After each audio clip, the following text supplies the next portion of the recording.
Pressure ڈالا جا رہا ہے.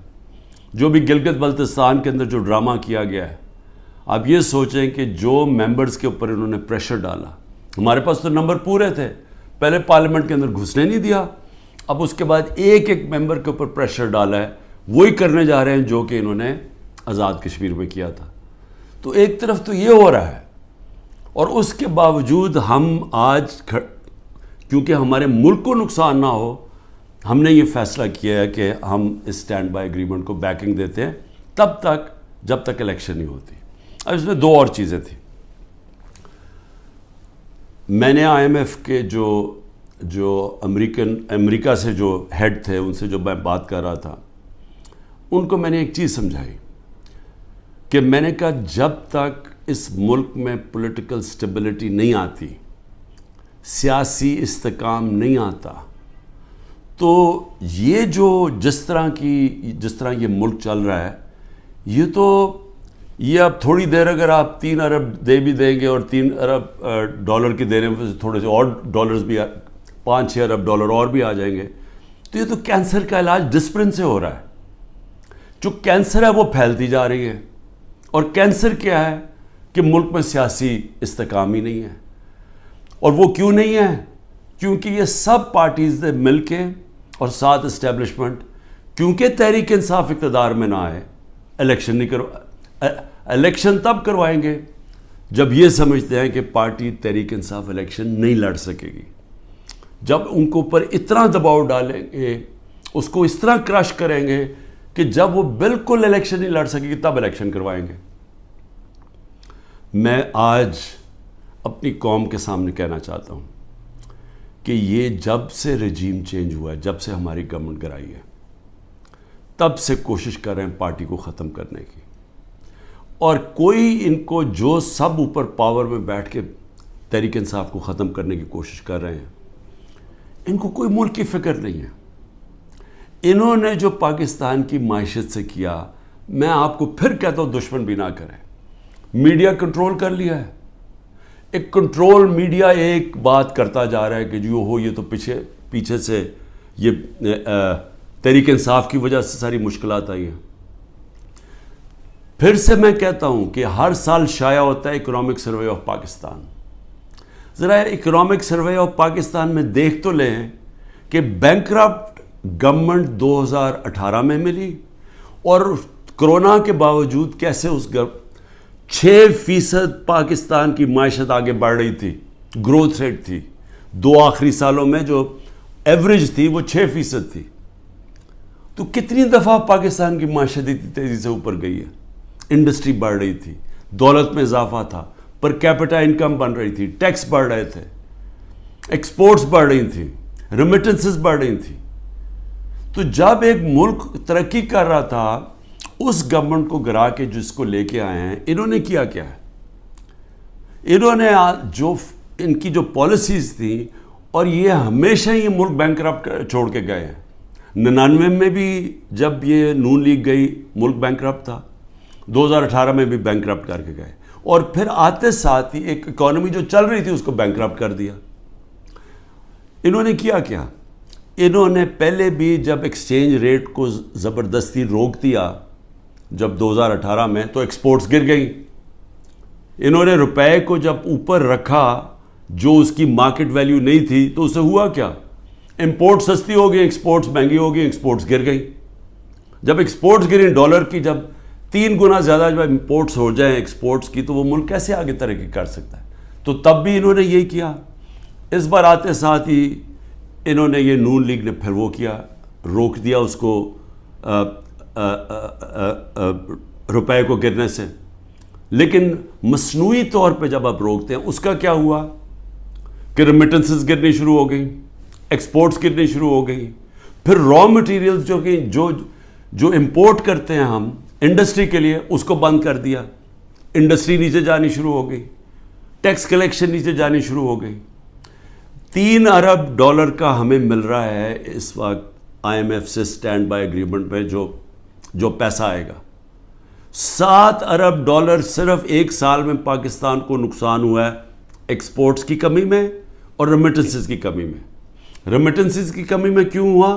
کیونکہ اتنا فرق پڑ گیا مارکیٹ میں، روپیہ کی قدر کدھر چلی گئی اور آفیشل کدھر تھی کہ لوگوں نے بینکوں کے تھرو پیسہ نہیں بھیجا، دوسری طرح پیسہ بھیجنا شروع کیا، ہمارا ریمیٹنسز کم ہو گئی اور ایکسپورٹس کم ہونی تھی. جب انڈسٹری کے اوپر انہوں نے را مٹیریل بند کر دیا، ایکسپورٹس کم ہو گئی.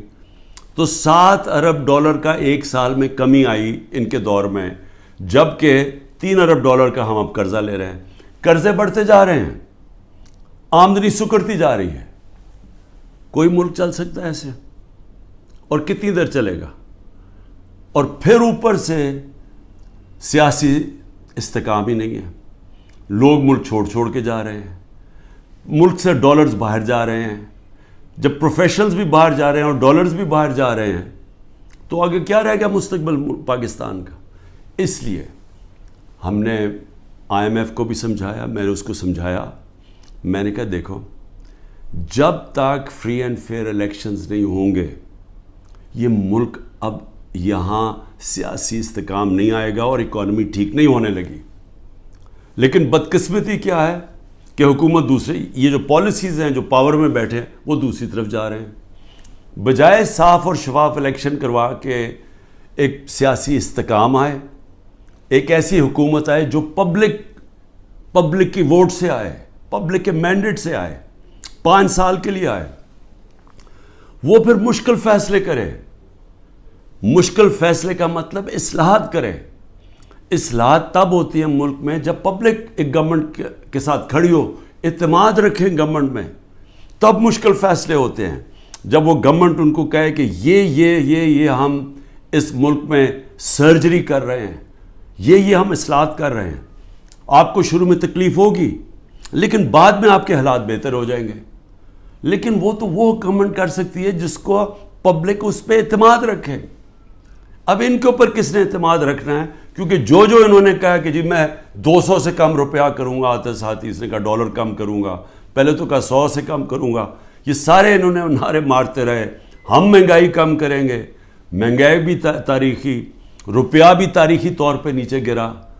اس کے علاوہ جو انہوں نے وعدے کیے سب کے سامنے ہیں کہ کدھر کھڑے ہیں، لوگوں کے آج حالات کیا ہے. تو اب ان کے اوپر تو اعتماد آنے نہیں لگا. جو کوشش کی جا رہی ہے انجینئرنگ کی، وہ یہ لوگ پھر واپس آ جائیں گے. تحریک انصاف کو کوشش کی جا رہی ہے کہ اس کو ختم کیا جائے. تو اس سے تو سیاسی استحکام نہیں آنے لگا اور اس سے تو آگے کوئی ملک کا مستقبل ہی نظر آ رہا. تو لہٰذا ہم نے ان کو یہ ضرور کہا کہ دیکھیں جو آئین کہتا ہے، آئین کے مطابق الیکشن کروائے جائیں. آئین جو فنڈامنٹل رائٹس، بنیادی حقوق کی حفاظت کرتا ہے، وہ اس کو امپلیمنٹ کیا جائے.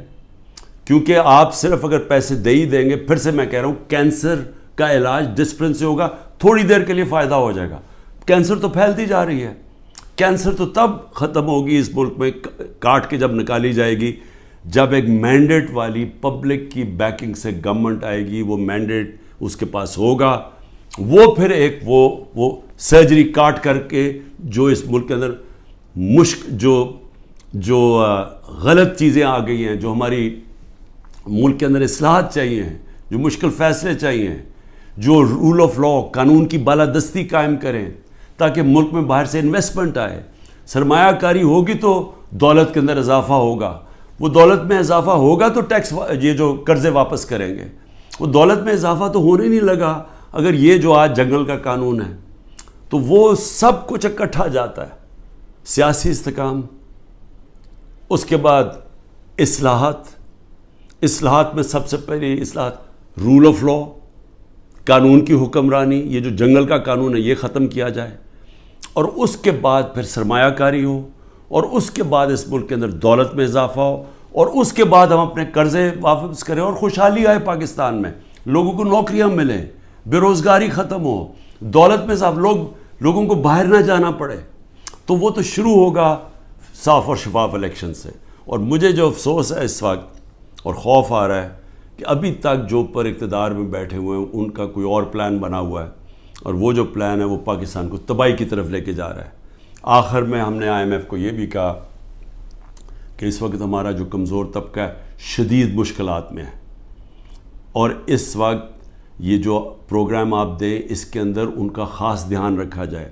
صحت کارڈ کو کئی کی جگہ ختم کیا جا رہا ہے.